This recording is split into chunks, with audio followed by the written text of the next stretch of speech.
সাদ ইবনে আবি ওয়াক্কাস, আব্দুল্লাহ ইবনে জাহাশ উহুদের ময়দানে ঢুকবার লাগছে। ধান্দা হলো যুদ্ধে যাইতেছি, এর আগে দোয়া করে আলাই, এখন দোয়া করলে দোয়া কবুল হবে। দেখবেন গাছটি যখন বাইর হয় তখন মসজিদের গেটে দাঁড়ায় আগে কয় আল্লাহর কামে বাইরিতেছি, আগে দোয়া করে আলাই তারপরে যাই। দুই সাহাবী কয় আমরা দোয়া করি তারপরে যুদ্ধে যাই।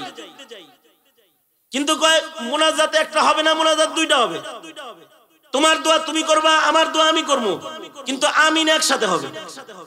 কে কি দোয়া করবো, একজনের দোয়া আর একজনের শুনবার দিব না। সাদ বলে ওকে ঠিক আছে, তাই আপনি মুরব্বী মানুষ, আপনি দোয়া শুরু করে দেন। সাদ ইবনে আবি ওয়াক্কাস মনে মনে হাত তুলে দোয়া করতেছে। হ্যাঁ, দোয়া আব্দুল্লাহ ইবনে জাহাশ শুনবার দেয় না। দোয়া শেষ হয়েছে, সাদ ইবনে আবি ওয়াক্কাস দোয়া শেষ করেছে, আব্দুল্লাহ ইবনে জাহাশ আমিন বলেছে। এবার আব্দুল্লাহ ইবনে জাহাশ দোয়া শুরু করেছে, মনে মনে দোয়া টোয়া করে চোখের পানি ফেলে দোয়া করতেছে। দোয়া কইরা দোয়া শেষ করেছে, সাদ ইবনে আবি ওয়াক্কাস আমিন বলেছে। এবার যুদ্ধের ময়দানে ঢুকবে, ঢুকার সময় একজন আরেকজন থেকে বিদায় নেয় আর কয় কে কই চলে যাবো, কে মরে যাবো, কে গাজী হমু জানা নাই। হইতে পারে এটা জিন্দেগীর শেষ সাক্ষাৎ। বিদায় নিতেছি, বিদায় নেওয়ার আগে এতটুকুন কি জানার অধিকার রাখি যে কি দোয়া করছেন আর কি দোয়ায় আমিনটা কয়ে গেলাম। দোয়াটা একটু শোনান না দেখি, কি দোয়া করছেন। তুমি আগে কও কি দোয়া করেছো, না আপনি মুরব্বী মানুষ, আপনি আগে কোন কি দোয়া করছেন, কোন দোয়ার সাথে আমিন বলছি। সাহাবী বলে আমি দোয়া করছি। সাদ ইবনে আবি ওয়াক্কাস বলে আমি দোয়া করছি আল্লাহ যুদ্ধের ময়দানে যাইতেছি, বড় একটা দুশমনের সামনে আইনা দিও, যার কাছে অনেক গনিমতের মাল আছে আর যেটার শক্তিও বেশি, আর তুমি আমারে এমন শক্তি দিও যে এটার গলাটা যেন আমি ফালাই দেই, আর ওরে মায়েরা আমি যেন গাজী হয়ে যাই, আর আমি যেন অনেক সম্পদ লয়ে মদিনায় ঢুকি, গনিমতের মালও যেন বেশি হয়, তাহলে আমিও উপকৃত হব, আমার বংশ উপকৃত হবে, গরিব দুঃখীদের সাহায্য সহযোগিতা করা যাবে। ওগো আল্লাহ, যুদ্ধের ময়দানে ধনী দেখা বড় সড় একটা কাফেরের সামনে দিও। আমি দোয়া করছি, তুমি আমার এই দোয়ায় আমিন বলেছো।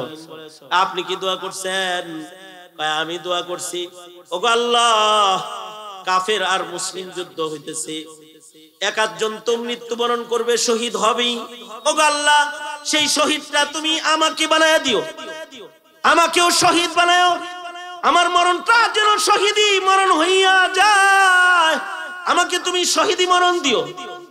ওগো আল্লাহ, নরমাল শহীদি কোনো মরণ না, আমাকে এমন একটা মরণ দিবা যেন কাফেররা আমার হাত পাও কাইটা কাইটা লয়ে যায়, আমার সাথে যেন আমার হাত না থাকে, আমার সাথে যেন আমার পা না থাকে, আমার সাথে যেন আমার অঙ্গুলি না থাকে, আমার সাথে যেন নাক কান এগুলো না থাকে। কারণ ময়দানে মাহশারে মুখে তালা দিবে, গায়ের চামড়া শুদ্ধা কথা বলবে, হাত পা অঙ্গ প্রত্যঙ্গের জবান খুলবে, এগুলো আল্লাহর আদালতে কথোপকথন করবে। আমাকে এমন একটা মরণ দিও যেন আল্লাহর আদালতে আমি হাত পা ছাড়া অঙ্গ প্রত্যঙ্গ ছাড়া দাঁড়াই, আমার বিপক্ষে আমার আযা যেন কথা বলতে না পারে, এমন একটা শহীদি মরণ ওগো আল্লাহ তুমি আমাকে দিও। হযরত সাদ ইবনে আবি ওয়াক্কাস কাঁদতেন আর বলতেন হায় জালেম, ও আমিন বলল, আর আমি ওর আমিনে আমি তো ধন লইয়া গাজী হইয়া মদিনায় ঢুকলাম, কিন্তু আমি আমিন বললাম এমন মরণের আমিন যে সে নাজাত প্রাপ্তদের সর্দার হইয়া মুসলা শহীদ হইয়া কবরে চলে গেল। কোন মানুষের যদি ইচ্ছা হয় যে আজ সারা রাত কোরআন পড়বো, অন্য কোনো কাজ করব না, তো সে সারা রাত কোরআন পড়তে পারবে, অন্য কোনো কাজ করবে না। মোবাইল জগৎ নেট জগৎ ডিসকানেক্ট হয়ে সে বসে যাবে আল্লাহর কালাম লইয়া, তো সে আল্লাহর কোরআন পড়তে থাকবে, রাত পার করে ফেলবে, সারা রাত আল্লাহর কোরআন পড়বে। এই ইচ্ছা শক্তি বাস্তবায়নের ক্ষমতা বনি আদমকে আল্লাহ তাআলা দান করেছেন। আবার ইচ্ছা যদি করে তাহলে সারা রাত অনলাইনে বসে নগ্ন ছবি দেখার ক্ষমতাও তার আছে। অথবা ফেসবুক চালানোর ক্ষমতাও আছে, অথবা পাপাচার করার ক্ষমতাও তার আছে, অথবা মসজিদে নয় মন্দিরে কাটানোর ক্ষমতাও তার আছে, ওয়াজ মাহফিলে নয় পূজার আসরে রাত কাটানোর ক্ষমতাও তার আছে, জিক্র আজকারে নয় ফাহিশা কার্যকলাপের ভেতরেও তার গোটা রাত পার করার মতো ইচ্ছা ও ইচ্ছা বাস্তবায়ন ক্ষমতা আল্লাহ তাআলা এই বনি আদমকে দান করছে। এই কারণেই এই জমানার মানুষ তো সারা রাত গুনাহ করে কাটায়া দেয়, কিন্তু একটা সমাজ ছিল যে সমাজের মানুষ সারা রাত ইবাদত করেও রাত কাটাইতো। আল্লাহু আকবার বলেন। সারা রাত ইবাদত করে রাত কাটায় দিত, সারা রাত। যেমন নু'মান বিন সাবিত রাহমাতুল্লাহ আলাইহি আমল ছিল এশার ওযু দিয়া উনি ফজরের নামাজ পর্যন্ত ইবাদতই করতেন, ঘুমাইতেন না। কেন? ওনার কি ঘুম যাইতে মনে চাইতো না? ওনার ঘুমাইতে ইচ্ছা হইতো কিন্তু উনি ঘুমাইতেন না। এশার সময় যে নামাজে দাঁড়াইতেন সেই ওযু সেই নামাজের মুসল্লায় ওনার ফজরের আজান হয়ে যেত। অথবা সারা রাত ইলমি গবেষণা করতেন, জাগ্রত থাকতেন, মাসাইল ইস্তেমবাদ করতেন, সারা রাত ফুরায় যেত। যে এশা আর ফজরের মাঝখানে দ্বিতীয় কোনো ওযুর জরুরত নু'মান বিন সাবিত ইমামে আজম আবু হানিফার হয় নাই। সারা রাত একটা মানুষ কখন ইবাদত করতে পারে? যখন তার ইচ্ছাটা ইবাদতের জন্য প্রবল হয়। আর যদি গুনাহের জন্য প্রবল হয় তখন তার নফস যদি খারাপ নফস হয় তখন সে সারা রাত গুনাহ করতে থাকে। ইমামে আজম আবু হানিফা রাহমাতুল্লাহ আলাইহি কখনো কখনো সারা রাত মসজিদের ভেতরে কাটায় দিয়েছেন। সারা রাত মসজিদে কাটায় ইবাদতে নামাজে দাঁড়ায় রাত কাটায় দিয়েছেন, মুসল্লায় সারা রাত কোরআন পড়ে কাটাইছেন। সারা রাতে দুনিয়ার আর কারোর লগে কথা বলেন নাই। সারা রাত শুধু কালামুল্লাহ পড়ছেন আর আল্লাহর সাথে কথোপকথন করেছেন, ইচ্ছা করেছেন এবং বাস্তবায়ন করেছেন। সারা রাত কোরআন পড়েছেন, সারা রাত। আমরা তো লম্বা পড়তেও পারি না, লম্বা শুনতেও পারি না। আমাদের লম্বা তেলাওয়াত করাও হয় না, লম্বা তেলাওয়াত শোনাও হয় না। বরঞ্চ মেজাজের ভেতরে এমন হালাত, মেজাজ আমাদের এমন, এই ওয়াজ মাহফিলে বয়ে রয়েছে কিন্তু ওয়াজ শোনে না। মেজাজ এরকম খারাপ, ইবাদতে দাঁড়ায় রয়েছে মসজিদের ভিতরে কিন্তু দিল ইবাদতে নাই। মেজাজ এরকম খারাপ যে নামাজ পড়া হইতেছে, কোন সূরা তেলাওয়াত করা হয়েছে কইতে পারবে না। সারাদিন মাহফিলে কাটাইছে কিন্তু কি বয়ান হয়েছে কিচ্ছু বলতে পারবে না। মেজাজ তবিয়তের ভেতরে খারাপই ঢুকছে। খারাপই ঢুকলে তখন ইবাদত করার মওকা তার হয় না। আর নু'মান বিন সাবিত ইমামে আজম আবু হানিফা রাহমাতুল্লাহ আলাইহি সারা রাত মসজিদের ভেতরে তিলাওয়াত করতেছেন। এশার নামাজ যায় মসজিদে পড়ছেন হযরত নু'মান বিন সাবিত, আমাদের ইমাম, ইমামে আজম আবু হানিফা রাহমাতুল্লাহ আলাইহি। এশার নামাজের কেরাতের ভিতরে এশার নামাজে ইমাম সাহেব সূরা জিলজাল তিলাওয়াত শুরু করছে। সূরা জিলজালের তেলাওয়াত শুনে ইমামে আজম আবু হানিফা রাহমাতুল্লাহ আলাইহির আখিরাতের ভয় ঢুকে গেছে। ফামান ইয়ামাল মিসকালা যাররাতিন খায়রান ইয়ারাহ ওয়া মান ইয়ামাল মিসকালা যাররাতিন শাররান ইয়ারাহ। কানে যখন তিলাওয়াত আসছে চিন্তা করতেছেন এক জাররা নেকি করলে আমার আমলনামায় থাকবে, এক জাররা গুনাহ করলে আমার আমলনামায় থাকবে। আজকের রাতটা যদি জীবনের শেষ রাত হয় তাহলে নেকটা যদি ভালো জায়গায়, ভালো কাজে, ভালো হালাতে কেটে যায়, আমলনামায় শেষ রজনীটা সুন্দর যাবে। বাস একদিক দিয়ে ঈশান নামাজ শেষ হয়েছে, আর একদিক দিয়ে নু'মান বিন সাবিত মসজিদে নফল নামাজে দাঁড়ায় গেছেন। সবাই নামাজ পড়ে বের হয়ে চলে গেছে, মুয়াজ্জিন সাহেব পিছনে বসে আছে। ইমাম সাহেব একটু পরে হয়তো বের হইবেন। অন্যান্য দিন ইমামে আজম মসজিদের বাইরে চলে যান, কিন্তু আজকে ঠিক মসজিদে যে দাঁড়াইছেন মসজিদ থেকে আর তিনি নড়তেছেন না। জিন্দেগীর শেষ রজনী মনে করে মসজিদে দাঁড়িয়ে আছেন, 1 পারা 2 পারা 3 পারা 5 পারা তেলাওয়াত করতেছেন। এরপরেও ওনার তেলাওয়াত বন্ধ হয় না। মুয়াজ্জিন সাহেব বুঝে ফেলেছেন আজকের রাতে ইমাম তার আল্লাহ ছাড়া আর কারোর সাথে কথা বলবে না। আমি দরজা চাপায়া জায়গা, তো মুয়াজ্জিনে দরজা চাপায়া দিয়া চলে গেছে। নুমান বিন সাবিত 1 রাকাত নামাজের ভিতরে টোটাল খতম করে আলাইছে। শেষ রাত্রিতে মুয়াজ্জিন যখন ফজরের আজান দেওয়ার জন্য আসছে, শেষ রাত্রি মসজিদে যখন মুয়াজ্জিন আসছে, তখন দেখে যেভাবে নুমান বিন সাবিতকে জায়নামাজে দাঁড়ায় সার পরে চলে গেছে বাড়ি, ফজরের সময় এসে দেখে ওইভাবে দাঁড়ায় রইছে। আর নুমান বিন সাবিতের কণ্ঠে আম্মা পারার তিলাওয়াত বাজতেছে। তার মানে হলো গোটা কোরআন 1 রাকাতে তিনি শেষ করে ফেলছে। পৃথিবীর মাটিতে কিছু মানুষ আছে 2 রাকাত নামাজে 1 রাকাত নামাজে 1 খতম কোরআন পড়েছেন। উসমান ইবনে আফফান রাদিয়াল্লাহু আনহু 2 রাকাত নামাজে 1 খতম কোরআন পড়েছেন। ওনার কথা কইতে মানা করেন তো। 2 রাকাত নামাজে 1 খতম কোরআন পড়েছেন।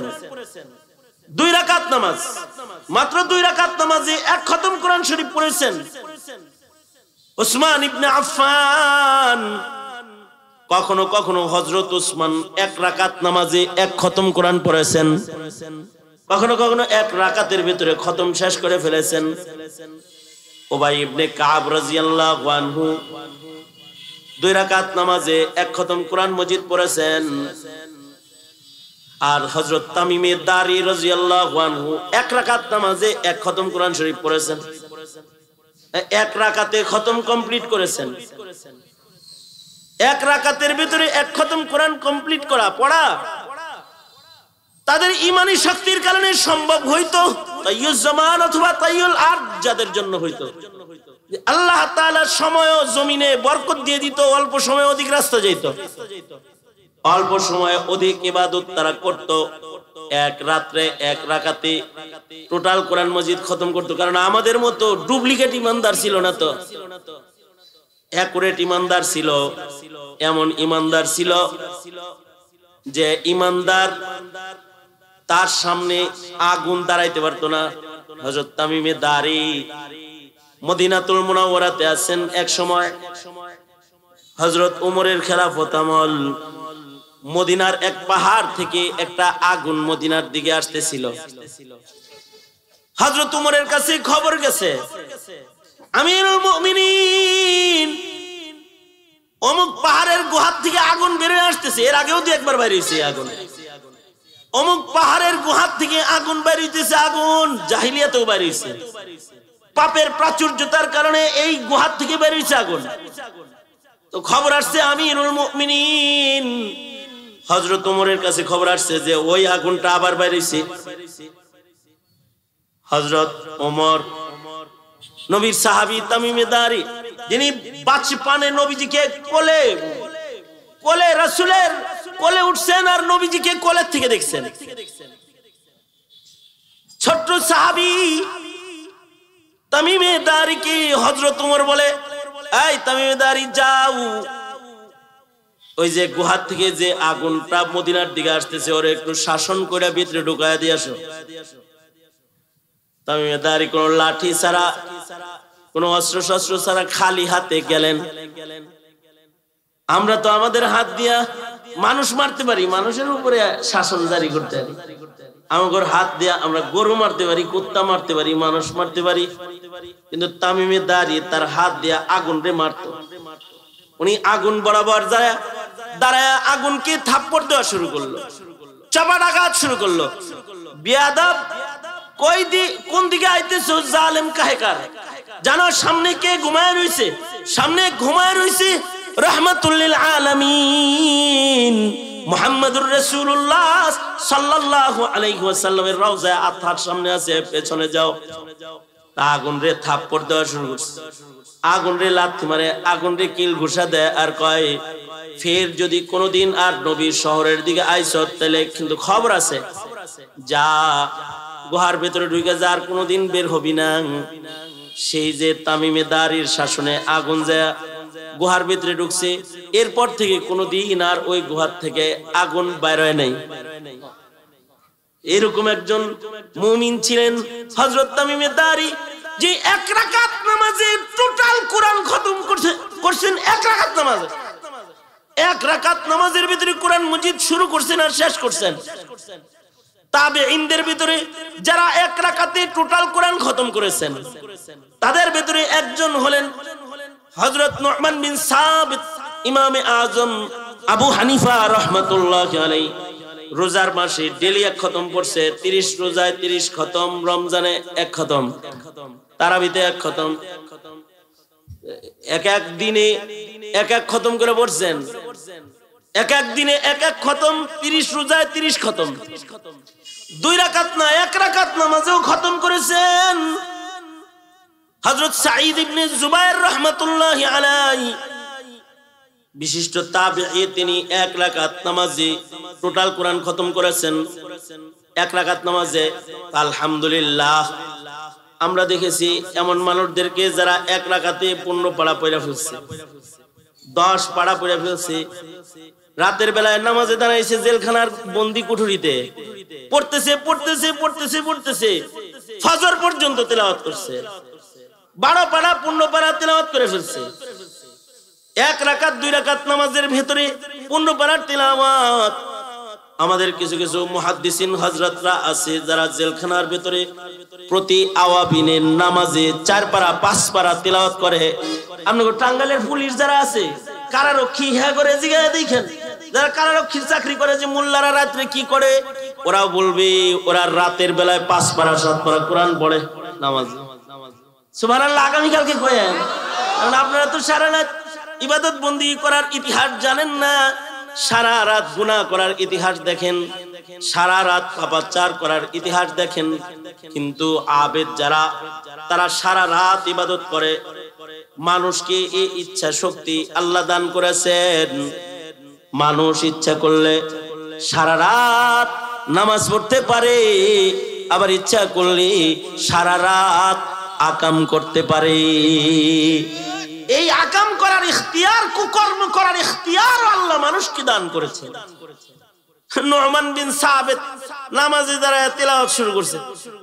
ফজরের নামাজের আযান দিতে মুয়াজ্জিন সাহেব আইছে, আইসা দেখে যে নু'মান বিন সাবিত তখন আম্মা পাড়া পড়তেছে, অর্থাৎ 1 রাকাতের ভেতরে ওনার খতম হয়ে গেছে টোটাল কোরআনে কারীম। ফজরের আযানের আগে খতম কমপ্লিট করে ফেলাইছে। আল্লাহু আকবার কাবীরা। টোটাল আল্লাহর কালাম পুরাটা 2 রাকাতে খতম হয়ে গেছে। তো মুহতারাম হাজিরিন, এই কারণে নিজের যে ইচ্ছা শক্তি আল্লাহ দিয়েছে, এই ইচ্ছা শক্তি অনেক দামি শক্তি। তবে এই ইচ্ছাকে, নিজের নফসের ইচ্ছাকে বাস্তবায়ন করার জন্য আমাগরে খলিফাতুল আরদ বানায় নাই। জমিনের খলিফা যে আমাদের বানাইছে, আমরা নিজের ইচ্ছা জমিনে বাস্তবায়ন করব, এজন্য খলিফা না। কিন্তু ইন্নী জাইলুম ফিল আরদি খলিফা, আমি খলিফা প্রতিনিধি বানাইতে চাই যারা আমার ইচ্ছাকে জমিনে বাস্তবায়ন করবে। আল্লাহু আকবার বলেন, আরো জোরে বলেন, আরো জোরে বলেন, আরো জোরে আওয়াজ করে বলেন।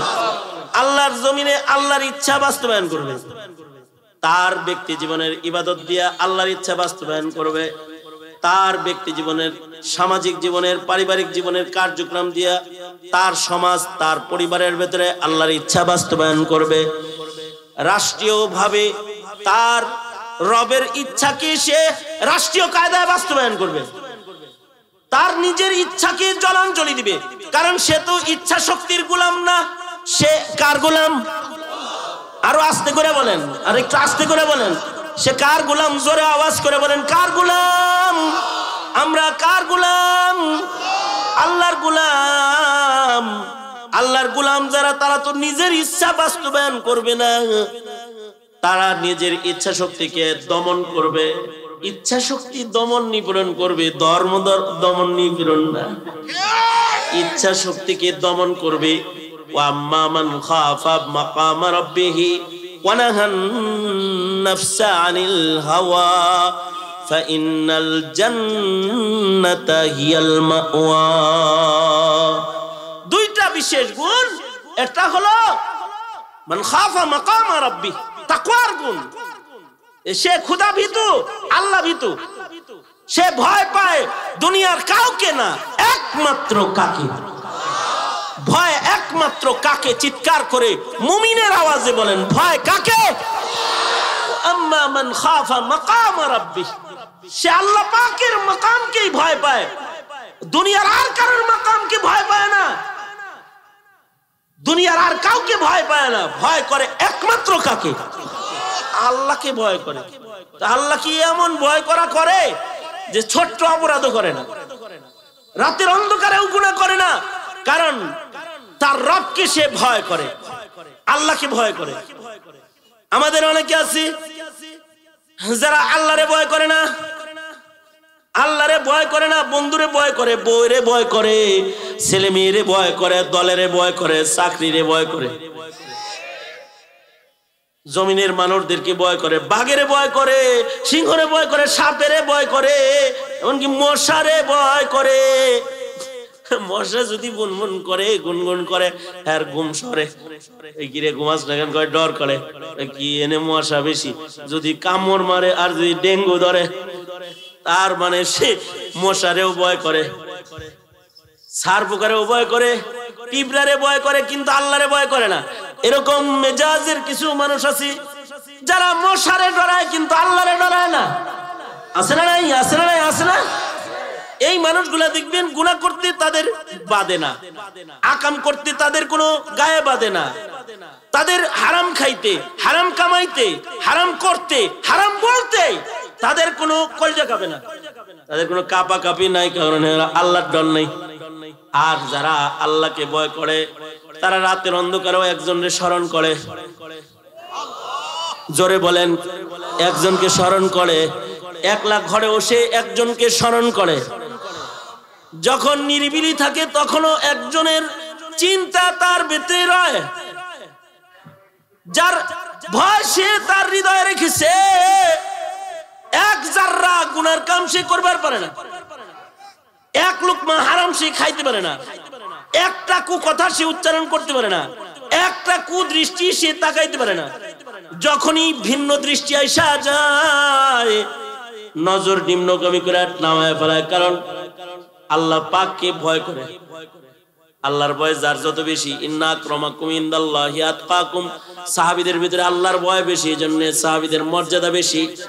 সাহাবীদের জামাতের ভিতরে আবু বকর ওমরের আল্লাহর ভয় বেশি, এজন্য শাইখাইন, এরা এই দুইজন হলো এই উম্মতের শ্রেষ্ঠ দামি মানুষ। আবু বকরের চেয়ে দামি মানুষ পৃথিবীর কোন উম্মতের ভিতরে নাই। এটা আবু বকরের নেতাগিরির কারণে না, সেই খলিফাতুর রাসূল চেয়ারে বসে খলিফার এজন্য না, সে আল্লাহর রাসূল সাল্লাল্লাহু আলাইহি ওয়াসাল্লামের পরে আমিরুল মুমিনিন এই জন্য না। আবু বকর আল্লাহর জান্নাতে যাবে ভিন্ন কারণে।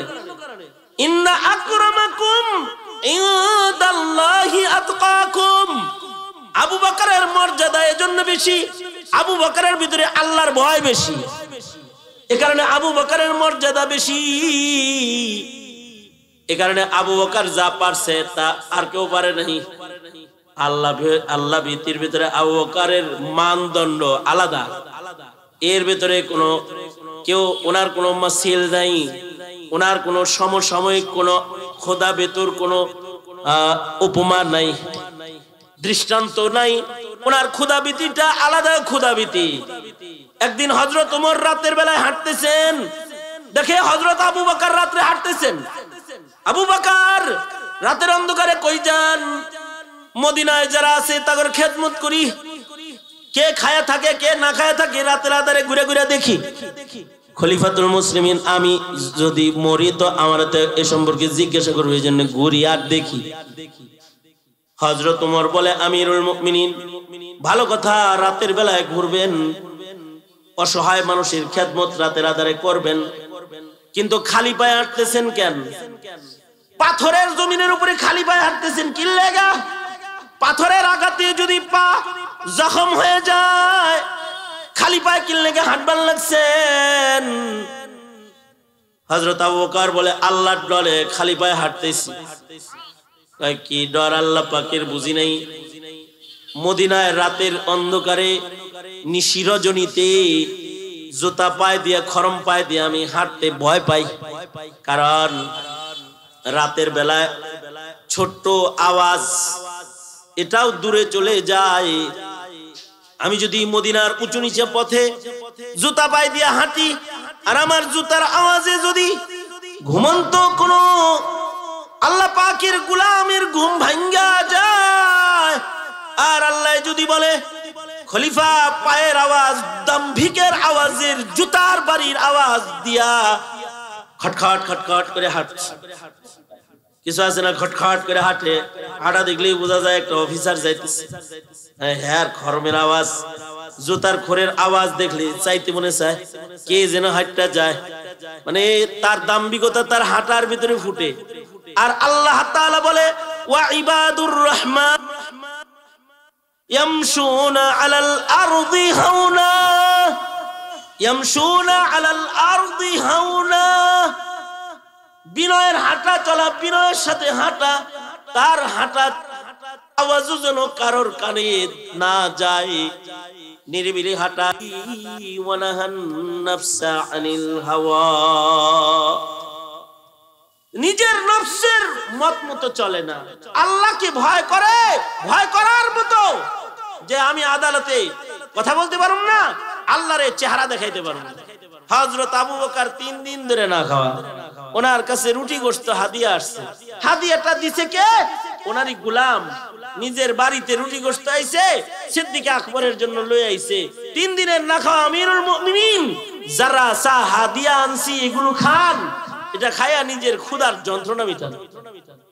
হযরত আবু বকর রুটি গোশতগুলো সামনে আসলে খাইবার লাগছে, খায় আর গল্প করে, এত স্বাদের কানা তোমার বাড়িতে কেমনে আসলো? গোলামে খাওয়ায়, তরকারি রুটি উঠায় উঠায় দেয়, আর গোলাম বলে জ্বরে বক মরে ফকিরের কেরামতি বাড়ে। কি জ্বরে বক মরছে, ফকিরের কেরামতি বাড়ছে? কয় আমি জাহিলিয়াতে একটা চিকিৎসা করছিলাম, ফু দিছিলাম, আমার ফুয়ে তো কাম হয়ে গেছে। জাহিলিয়াতে একটা ফু দিছিলাম, গত পরশুদিন আমি এক মাহফিলে গেছি, পরে কয় হুজুর গত মাহফিলে যে একটা ফু দিছিলেন, বাচ্চা এখন 7 মাস, মানে হের বাতিজার নাকি বাচ্চা কাচ্চা হয় না। আমারে ফু দিছিল, পানি দিছিল, অধিকাংশ সময় তো আমি পানিতে ফু দেওয়ার সময় কই মাই কুছ জানতা নেহি তেরে বান্দা মানতা নেহি।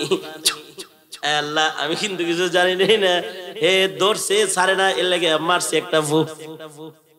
এরকম আমি তো ফু দিছি, ফু দিয়া তো চলে আইছি, কিন্তু গত পরশু দিনের ঘটনা। যে আমারে ধরে কয় হুজুর ওই যে পানি ভরা দিছিলেন না, 9 বছর ধরে বাচ্চা হয় না, কিন্তু কাম তো হয়ে গেছে। 7 মাস বাচ্চার বয়স, বাস্তির পেটে 7 মাস। হুজুর বাগনি একটা আছে, একই রোগে সেম রোগে আক্রান্ত, একটা ফু দেন।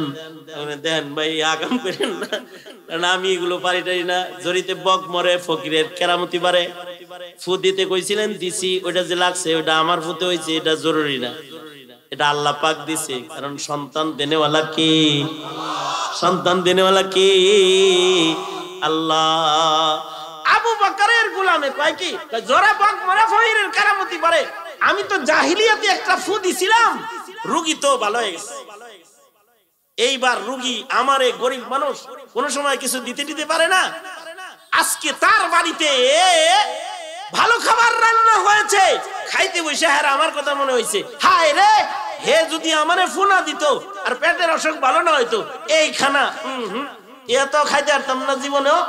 নিজে খাওয়ার আগে ডাক্তার রে খাওয়াইলেন, হে এই খানা হাদিয়া লই আইছে আমার কাছে। আমি চিন্তা করলাম আমিরুল মুমিনিন 3 দিনের না খাওয়া, আমিরুল মুমিনিনরে দেই, তাই আপনার কাছে আনছি। হযরত আবু বকর প্লেটটাকে সরায় দিছে, সরায় দিয়া কয় এটা তোমার জাহিলিয়াতের চিকিৎসার খানা, এটা আগে কইবে না। জাহিলিয়াতের চিকিৎসার খানা মানে হলো তুমি যখন ফুটা দিছিলা তখন কি বিসমিল্লাহ কয়ে দিছিলা না লাত আর উজ্জার নামে দিছিলা? কয় লাত উজ্জার নামে। লাত উজ্জার নামে ফু দিয়ে একজনের অসুখ ভালো হইছে, আর আল্লাহ যদি কয় এরকম জাহিলিয়াতের ফুয়ালা খানা তোর পেটে কেড়ে আবু বকর, আমি কি বলবো আল্লাহর কাছে? বাস খাবার সরাইয়া দিছে, নিজের মুখের ভেতরে অঙ্গুলি দিয়া পানি পান করে অঙ্গুলি দিয়া এমন ভাবে বমি করা শুরু করছে, যতক্ষণ পর্যন্ত না পেটের রুটি গোশত বের হয়ে না আসছে ততক্ষণ পর্যন্ত পানি খাইছে আর মুখের ভিতরে অঙ্গুলি মারছে। এক পর্যায়ে বমি হইয়া সিদ্দিক আকবরের পেট থেকে হারাম খানা রুটি গোশত বের হয়ে গেছে। তখন আবু বকর বলে আলহামদুলিল্লাহ। নবী বলছেন যে খাবারের দ্বারায়, যে হারাম খানার দ্বারায় দেহের অঙ্গ গঠন হয়, ওই অঙ্গ জাহান্নামের আগুনে জ্বলবে। আল্লাহ বাঁচাইছে, জাহিলিয়াতের লাত উজ্জার ফুয়ের খানা আমার পেটে থাকে নাই। আল্লাহু আকবার, জোরে করে বলেন। এই যে আবু বকর এটা পারলো, ও আম্মা মান খাফা মাকাম রাব্বি, আল্লাহর ভয়ের কারণে আবু বকর এটা পেরেছে।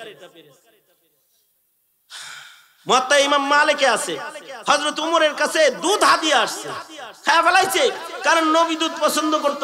দুধ আল্লাহর পছন্দ, আল্লাহ সব বাচ্চা করে আগে দুধ খাওয়ায়, আল্লাহর পছন্দের খানা দুধ, তাই মাখলুকের অধিকাংশ মাখলুককে আল্লাহ দুধ খাওয়ায় আগে। জিবরাইলের পছন্দ দুধ, মেরাজের রাত্রিতে জিবরাইল রাসূলকে বলে শরাব পানি এগুলো না, দুধ নেন, দুধ নেন। নবীজির পছন্দের খানা দুধ, হযরত উমরের পছন্দের খানাও দুধ, মধু, জৈতুন নাস্তায় হাজির থাকা লাগতো। হযরত উমর এগুলো পছন্দ করতেন। দুধ দিছে একজন, খায়া লাইছে, খায়াটা কয় এই এই কি এর দুধ দিলা? তোমার নিজের বাড়ির পালা গরুর দুধ আনছো বুঝি? হ্যাঁ, আমিরুল মুমিনিন আমার মতো একটা ফইন্নি মানুষ, গরু বমু গই, আমি একটা গরিব মানুষ, আমার না উট না গরু না ছাগল কোনো কিছু আমার আছে, দুধ পাইলা কই?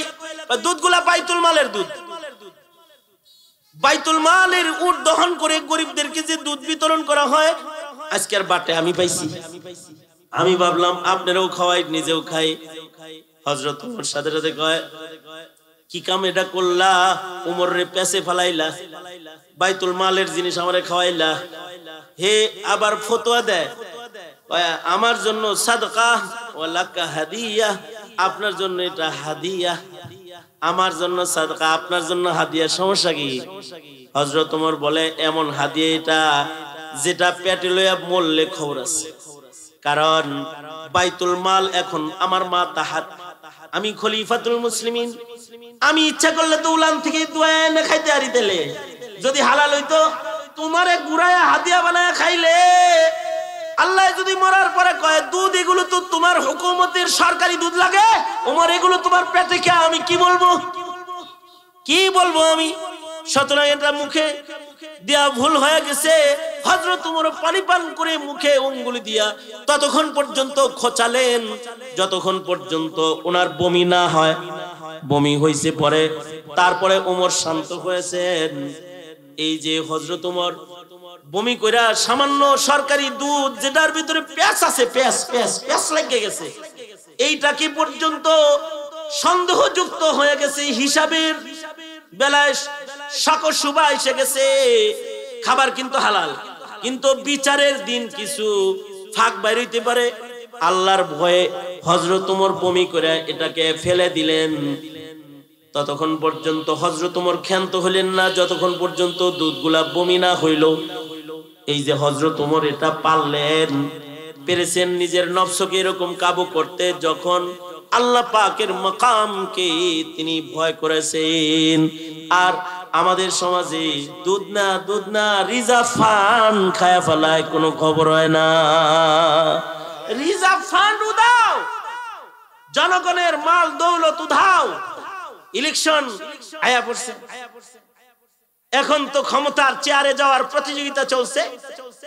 স্লোগান হবে সেবার, আর কামকাজ হবে ভোগ বিলাসের।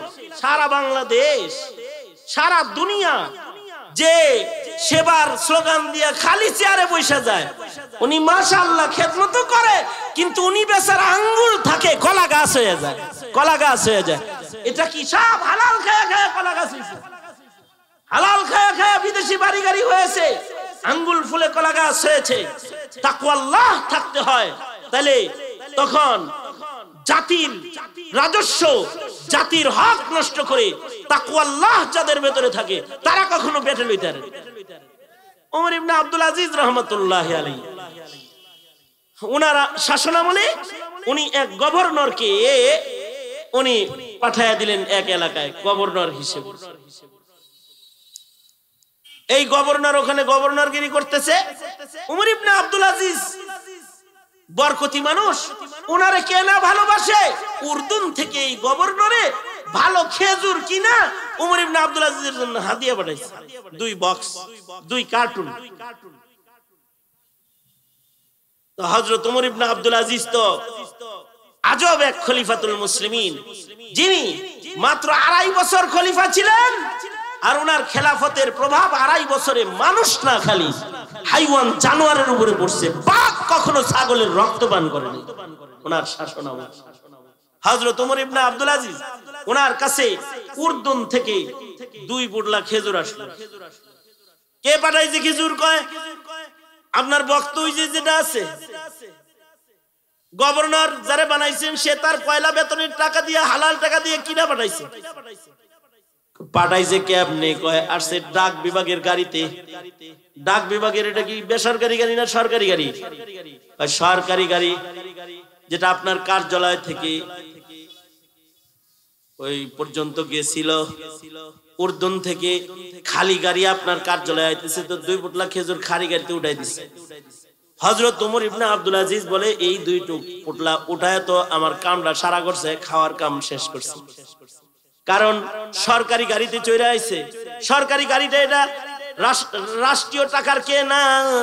এই গাড়ির ড্রাইভার যিনি, তিনি রাষ্ট্রীয় টাকার বেতনভুক্ত কর্মচারী।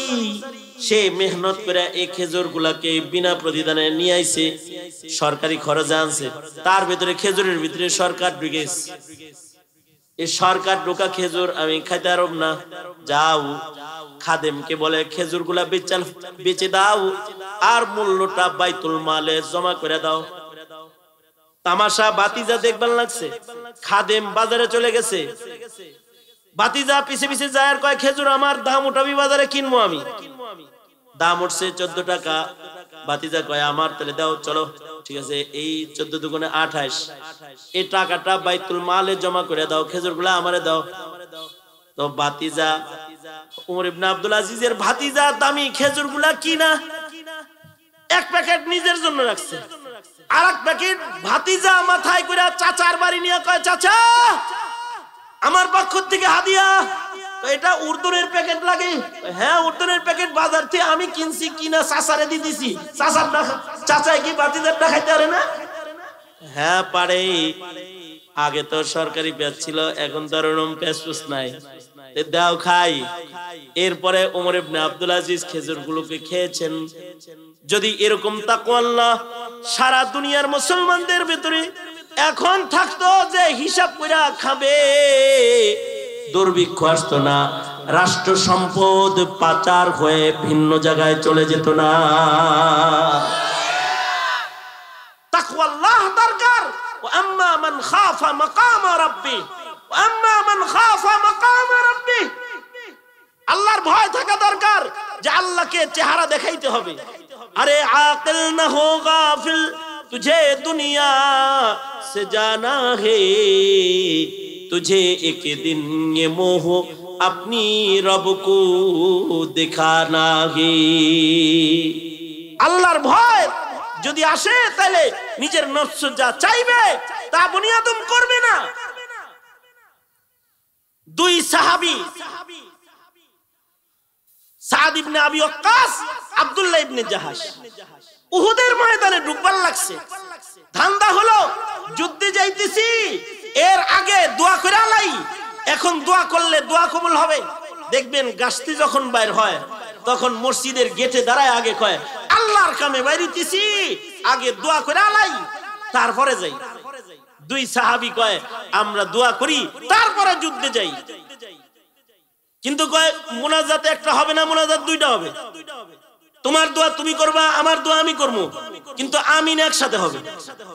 কে কি দোয়া করবো, একজনের দোয়া আর একজনের শুনবার দিব না। সাদ বলে ওকে ঠিক আছে, তাই আপনি মুরব্বী মানুষ, আপনি দোয়া শুরু করে দেন। সাদ ইবনে আবি ওয়াক্কাস মনে মনে হাত তুলে দোয়া করতেছে।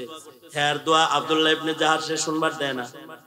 দোয়া শেষ হয়েছে, সাদ ইবনে আবি ওয়াক্কাস দোয়া শেষ করেছে, আব্দুল্লাহ ইবনে জাহাশ আমিন বলেছে। এবার আব্দুল্লাহ ইবনে জাহাশ দোয়া শুরু করেছে। মনে মনে দোয়া টোয়া করে চোখের পানি ফেলে দোয়া করতেছে। দোয়া কইরা দোয়া শেষ করেছে, সাদ ইবনে আবি ওয়াক্কাস আমিন বলেছে। এবার যুদ্ধের ময়দানে ঢুকবে, ঢুকার সময় একজন আরেকজন থেকে বিদায় নেয় আর কয় কে কই চলে যাবো, কে মরে যাবো, কে গাজী হমু জানা নাই। হইতে পারে এটা জিন্দেগীর শেষ সাক্ষাৎ। বিদায় নিতেছি, বিদায় নেওয়ার আগে এতটুকুন কি জানার অধিকার রাখি যে কি দোয়া করছেন আর কি দোয়ায় আমিনটা কয়ে গেলাম। দোয়াটা একটু শোনান না দেখি কি দোয়া করছেন। তুমি আগে কও কি দোয়া করেছো, না আপনি মুরব্বী মানুষ, আপনি আগে কোন কি দোয়া করছেন, কোন দোয়ার সাথে আমিন বলছি। সাহাবী বলে আমি দোয়া করছি। সাদ ইবনে আবি ওয়াক্কাস বলে আমি দোয়া করছি আল্লাহ যুদ্ধের ময়দানে যাইতেছি, বড় একটা দুশমনের সামনে আইনা দিও, যার কাছে অনেক গনিমতের মাল আছে আর যেটার শক্তিও বেশি, আর তুমি আমারে এমন শক্তি দিও যে এটার গলাটা যেন আমি ফেলাই দেয়ার, আর ওরে মায়েরা আমি যেন গাজী হয়ে যাই, আর আমি যেন অনেক সম্পদ লয়ে মদিনায় ঢুকি, গনিমতের মালও যেন বেশি হয়, তাহলে আমিও উপকৃত হব, আমার বংশ উপকৃত হবে, গরিব দুঃখীর সাহায্য সহযোগিতা করা যাবে। ওগো আল্লাহ যুদ্ধের ময়দানে ধনী দেখা বড় সড়ো একটা কাফেরের সামনে দিও।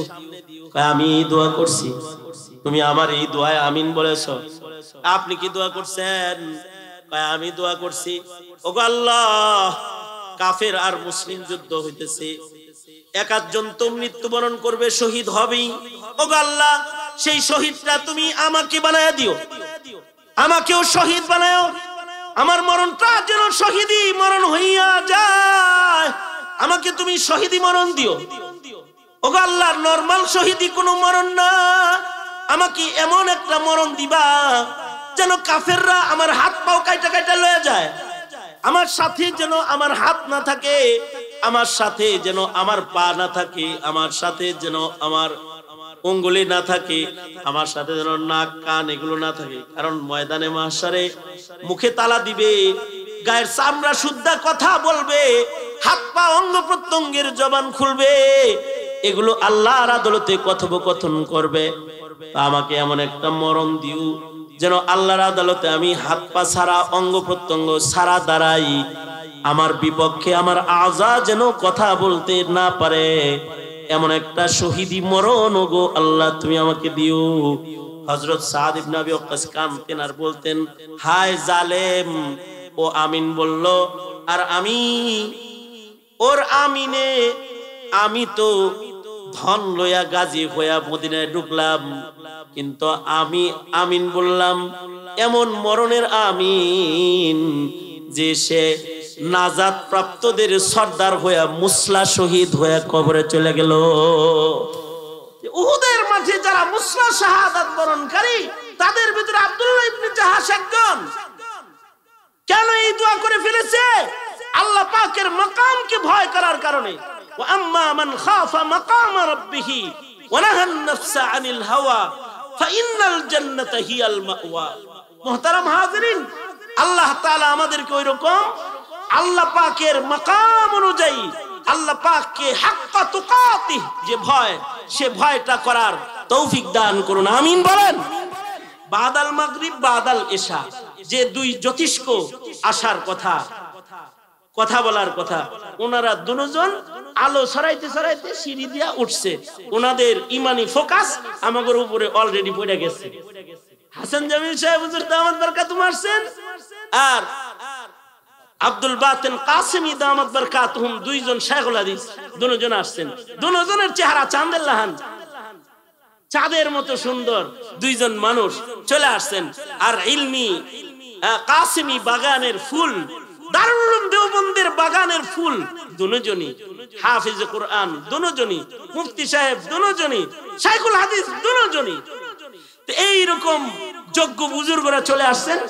কোন এদিক সেদিক না গিয়ে জামাতের সাথে নামাজ পড়ে ইহতিমামের সাথে মজমায় বসার আবেদন জানিয়ে আমি আমার সংক্ষিপ্ত কথা এখানেই শেষ করছি। আল্লাহ তাআলা আল্লাহর মাকাম ও শান মোতাবেক আল্লাহকে ভয় করার তৌফিক আমাদেরকে দান করুন, আমিন। ওয়া আখিরু দাওয়ানা আলহামদুলিল্লাহি রাব্বিল আলামিন।